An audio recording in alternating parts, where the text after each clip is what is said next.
Hi, this is Ghibran here.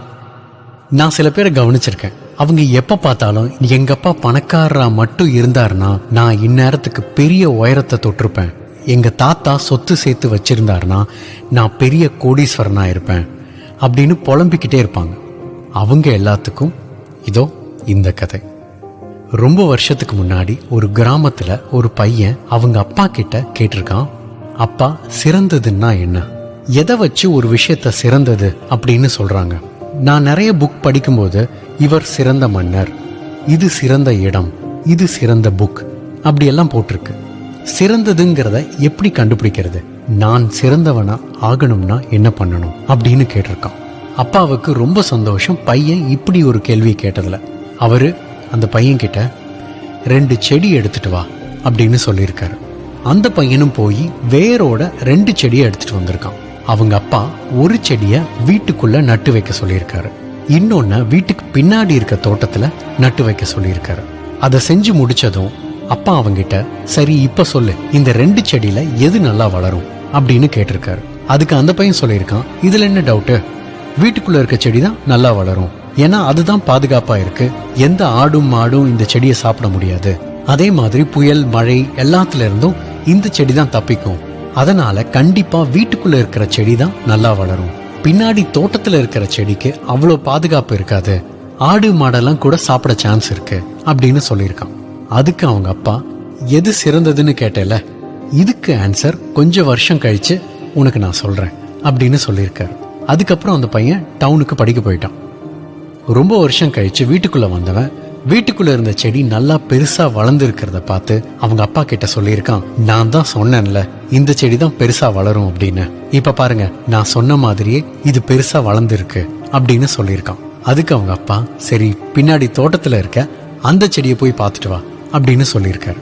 இவன் வேகமா கதவை திறந்து தோட்டத்து பக்கம் அவன் நட்டு வச்சிருந்த செடியை பார்த்தா அந்த செடி மரமா வளர்ந்து நிக்குது. இதை பார்த்து அவனுக்கு ரொம்ப ஆச்சரியம். அவங்க அப்பா கிட்ட கேட்டிருக்கான், வீட்டுக்குள்ள வச்சிருந்த செடி உயரமா தான் வளர்ந்துருக்கு, ஆனா வெளியில வச்சிருந்த செடி எப்படிப்பா மரமா இவ்வளோ பெருசா வளர்ந்துருக்கு, எப்படி இது அப்படின்னு கேட்டிருக்கான்.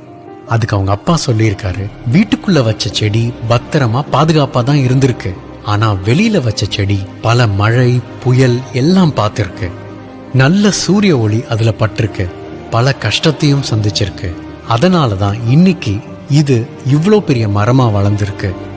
நீ ரொம்ப வருஷம் முன்னாடி என்கிட்ட கேட்டல்ல சிறந்ததுன்னா என்னன்னு.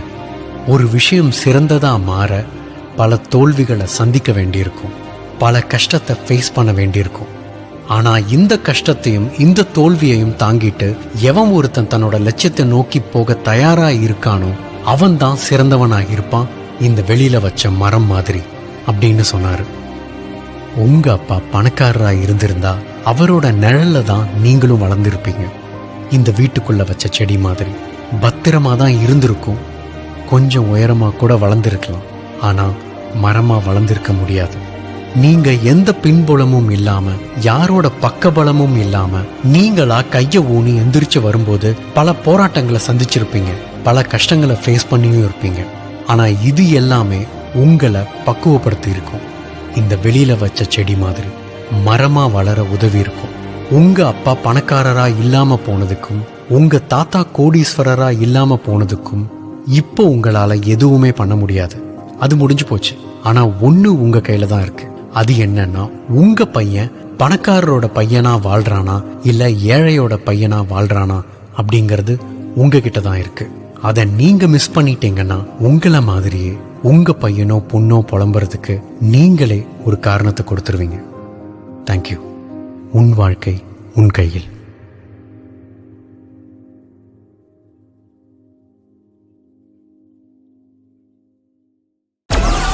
Download Moj.